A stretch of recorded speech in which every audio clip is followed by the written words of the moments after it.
The live TV, सच सबसे आगे। नमस्कार, द लाइव टीवी आप देख रहे हैं। आपके साथ मैं हूं आदित्य कुमार। तमिलनाडु से खबर आई कि आरएसएस 2 अक्टूबर को अपनी रैली निकालने वाली है। उसके तुरंत बाद जब आदेश मांगा गया, यानी अनुमति मांगी गई, तो सरकार की तरफ से बिल्कुल उस रैली पर रोक लगा दी गई। इसके बाद क्या कुछ हुआ वो हम आपको सब कुछ बताएंगे। कोर्ट का भी रुख हुआ, कोर्ट में क्या कुछ हुआ वो भी हम आपको बताएंगे। अब रैली कब के लिए प्रस्तावित हुई, कब रैली निकलेगी, ये सब बताएंगे। लेकिन एमके स्टालिन का ये जो फैसला आया है, एमके स्टालिन सरकार की तरफ से तमिलनाडु में जो कहा गया है कि कोई भी आरएसएस की रैली 2 अक्टूबर को नहीं निकलेगी, वो सीधे तौर पर दर्शाता है कि आरएसएस के वर्चस्व को तमिलनाडु में बढ़ने नहीं देना चाहते एमके स्टालिन। एमके स्टालिन कतई नहीं चाहते हैं कि बढ़े, क्योंकि कई बार वो बीजेपी पर इस बात को लेकर निशाना साध चुके हैं। क्योंकि बीजेपी ने इससे पहले भी उनका एक बयान बहुत सामने आया था कि बीजेपी ये कह रही थी कि तमिलनाडु में तीसरी ताकत बीजेपी बन जाएगी। इससे साफ तौर पर एमके स्टालिन ने ही उस वक्त कहा था कि 10% नंबर लाके दिखा दे बीजेपी, वो भी हम आपको बताएंगे। तो सारा कुछ आज आपको बताने वाले हैं। लेकिन खबर की जो शुरुआत करेंगे वो उसी खबर शुरुआत है कि पहले तो आरएसएस की रैली जो 2 अक्टूबर को प्रस्तावित की गई थी, उस पर एमके स्टालिन ने सीधे तौर पर रोक लगा दिया। बोलता हिंदुस्तान के ट्विटर हवाले से यह खबर है, यह खबर आपकी स्क्रीन पर है। खबर देखिए, सीधे तौर पर लिखा हुआ है कि तमिलनाडु एमके स्टालिन ने आरएसएस को रूट मार्च निकालने की अनुमति देने से इनकार कर दिया है कि रूट मार्च नहीं निकाला जाएगा। 30 सितंबर 5:57 पर यह ट्वीट किया गया है, जिस ट्वीट में बाकायदे बोलता हिंदुस्तान की तरफ से लिखा गया है। फिर हमने जानने और समझने की कोशिश की कि आखिरकार ये सब क्यों हुआ। तो उसके बाद एक वेबसाइट मिली, वहां पर हम पहुंचे तो वहां पर जनता से रिश्ता नाम की वेबसाइट है। वहां पर बाकायदे इस पे लिखा हुआ है कि द्रमुक सरकार ने 2 अक्टूबर को आरएसएस वीसे की रैलियों की अनुमति देने से इनकार कर दिया, यानी सीधे तौर पर मना कर दिया है कि रैली नहीं निकाली जाएगी। द्रमुक सरकार ने 2 अक्टूबर को आरएसएस की रैली निकलने से सीधे मना कर दिया है। रूट मार्च जो बनाया गया था, इस पर अनुमति देने को जो है मना कर दिया है। राजनीतिक दलों ने हमला किया था, लेकिन उसके बाद भी ये सब नहीं हो रहा। दरअसल रैलियां जो है वो राज्य भर में 51 स्थानों पर होने वाली थी। 51 स्थान पर रैलियां निकालकर तमिलनाडु में आरएसएस अपने वर्चस्व, अपने वजूद को बरकरार रखने के लिए, वजूद बनाने के लिए वहां ये सब कुछ कर रही थी। लेकिन एमके स्टालिन ने इस पर रोक लगाई। सरकार ने 2 अक्टूबर को वेदोलथाई तिरुथिगल काची में सांप्रदायिक सद्भाव रैली की अनुमति देने से इनकार कर दिया।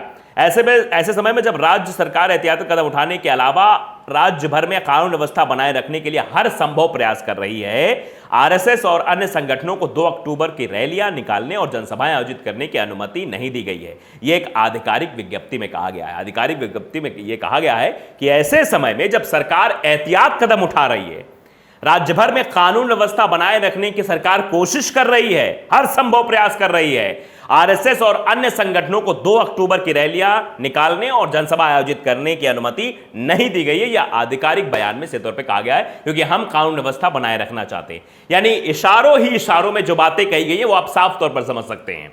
ये जो खबर है, ये जो चीजें निकलकर सामने आ रही है, वो ये बताने की कोशिश की जा रही है कि आरएसएस की रैली नहीं निकलेगी, इससे आपसी सद्भाव, सामाजिक सद्भाव बिगड़ सकता है।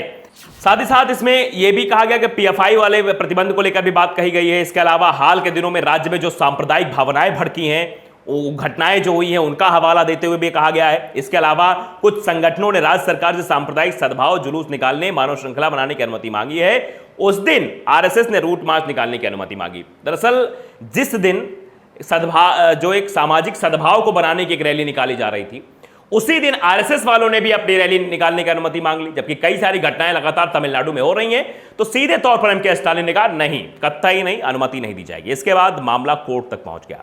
मद्रास हाई कोर्ट में यह मामला पहुंचा और ये देखिए खबर लिखी गई है सीधे तौर पर, यह रिपब्लिक भारत की तरफ से, कि मद्रास हाई कोर्ट ने तमिलनाडु सरकार को दिया आरएसएस रैली को अनुमति देने का निर्देश।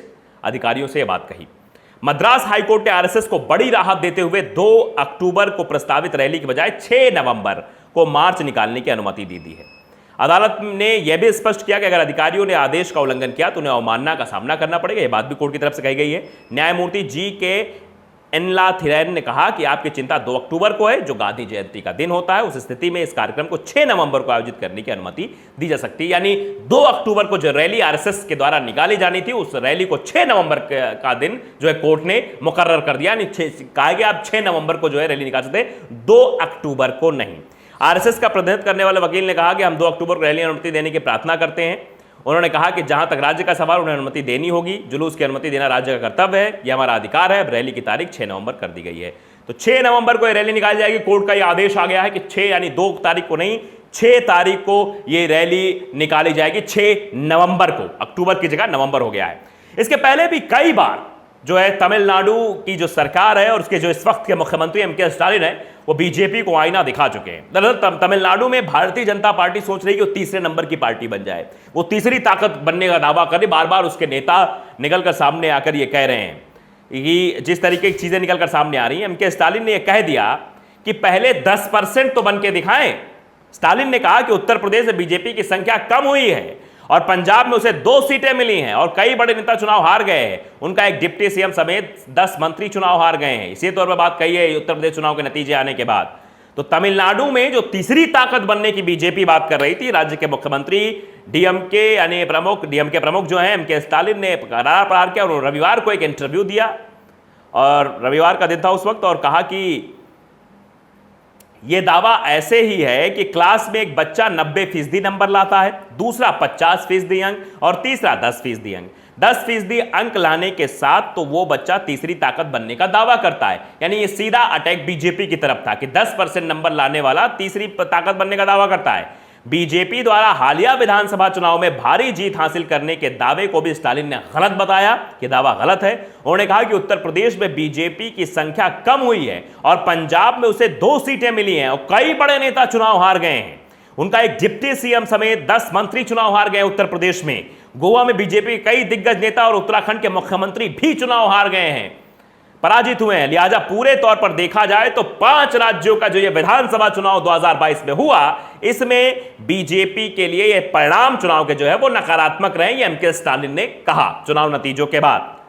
फरवरी में हुए स्थानीय निकाय चुनाव के बाद बीजेपी ने तमिलनाडु के डीएमके एआईडीएमके के बाद सबसे बड़ी पार्टी के तौर पर उभरने का दावा किया। डीएमके ने वर्ष 2019 के लोकसभा चुनाव, वर्ष 2021 के विधानसभा चुनाव के बाद स्थानीय निकाय चुनाव में बेहतरीन प्रदर्शन किया है। डीएमके ने 2/3 से ज्यादा सीटें हासिल की, वहीं बीजेपी को भी 300 से ज्यादा सीटों पर विजय मिली। इसके बाद उत्साहित बीजेपी कार्यकर्ता तमिलनाडु में कमल खिलाने का दावा करने लगे थे। तो इसी दावे पर एम.के. स्टालिन ने कहा कि थोड़ी सी जीत पर इतना आतुर क्या होना भाई, आप तीसरे नंबर की बात कर रहे हो, 10% अंक लाके भी दिखा दो भाई। आप तो 5 राज्यों के चुनाव के जो नतीजे हैं, उत्तर प्रदेश में आपके 10 मंत्री चुनाव हार गए डिप्टी सीएम समेत, उसके बाद आपके उत्तराखंड के मुख्यमंत्री चुनाव हार गए, गोवा में बड़े बड़े नेता चुनाव हार गए। तो आप बताइए जरा, आप इस चुनाव को सकारात्मक दृष्टिकोण से देख रहे हैं तो आप बताइए बड़े नेता आपके चुनाव क्यों हार रहे हैं? केशव प्रसाद मौर्य डिप्टी सीएम चुनाव हार गए अपने संसद, अपने कॉन्स्टिट्यूंसी से। आप बताइए जरा, ये सबसे शर्मनाक बात किसी भी सरकार के लिए हो सकती है या किसी भी पार्टी के लिए हो सकती है जिसकी सत्ता रही हो और दोबारा फिर से वो बहुमत में आई हो, लेकिन उसके बड़े मंत्री चुनाव हार गए हो। इसका आप अंदाजा लगा सकते हैं। यही बात एम.के. स्टालिन ने कही। एम.के. स्टालिन ने एक बार फिर कहा कि मैं कैलगानर का बेटा हूं, बीजेपी आरएसएस से कोई समझौता नहीं करूंगा। दरअसल तमिलनाडु के मुख्यमंत्री जब 2 दिवसीय दिल्ली दौरे पर निकले थे, 16 अगस्त 2022 की बात है, तो उन्होंने केंद्र सरकार से बात करके राज्य के लोगों के लिए योजनाएं लाने की जिम्मेदारी के बारे में कहा और कहा कि मैं पूरी तरीके से जिम्मेदारी लेता हूं, लेकिन वहीं साथ ही साथ तमिलनाडु के मुख्यमंत्री ने भारतीय जनता पार्टी और आरएसएस पर तगड़ा हमला बोला।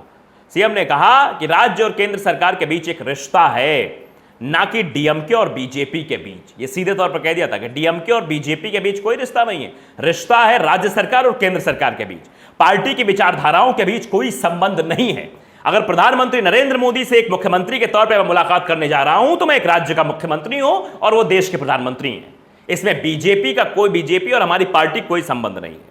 मैं किसी भी हालत में डीएमके की विचारधारा से कभी समझौता नहीं करूंगा, इसी तौर पर बात उन्होंने कही थी। तो कई मौकों पर एम.के. स्टालिन ने बताने की कोशिश की है कि मैं आरएसएस या बीजेपी से कोई समझौता नहीं कर सकता हूं और आरएसएस बीजेपी कहीं भी तमिलनाडु में जो है कोई फैक्टर उसका काम करता हुआ नहीं दिखाई देता। और इसी वजह से उन्होंने ये रैली को कैंसिल किया क्योंकि जिस तरीके की चीज़ें हो रही हैं, सद्भाव की रैली निकल रही थी, सामाजिक सद्भाव की, तो उस दिन ही रैली की अनुमति मांगी जा रही है, इसलिए इसी तौर पर मना कर दिया गया एम.के. स्टालिन की तरफ से। तो बाद में कोर्ट ने 2 अक्टूबर की जगह 6 नवंबर को रैली की अनुमति दे दी है। तो द लाइव टीवी को अगर आपने सब्सक्राइब नहीं किया, सब्सक्राइब जरूर करिए, बेल आइकन दबाइए ताकि सच खबर आप तक पहुंचती रहे। नमस्कार। द लाइव टीवी, सच सबसे आगे।